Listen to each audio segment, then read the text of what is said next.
Gen 2 Fortuner naman tayo mga pare. So ito naka steel bumper nga pala, kaya kailangan natin mag custom ng mounting brackets dito.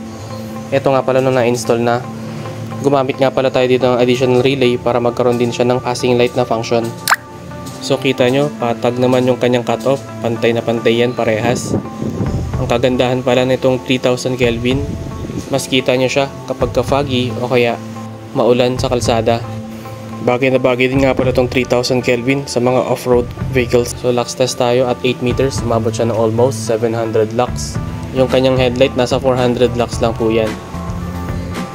Ito nga pala yung finished product natin. Naka blue lens na nga pala yan, tapos 3 inches din yung lens niyan. Yung bracket nga pala, customize natin yan para mag-fit dito sa ganitong bumper. Steel bumper kasi ito na aftermarket. Tapos syempre, nakalibel yan ng maayos, depende sa height ng sasakyan yun, para hindi tayo makabulag sa kasalubong natin. Demo ko lang ulit yung passing light function niya. So kita nyo, kahit napatay lahat ng ilaw, pag pitik ng high beam, sumasabay pa rin yung ating fog lights. So thank you nga pala sa panonood. Garage 58 nga pala to.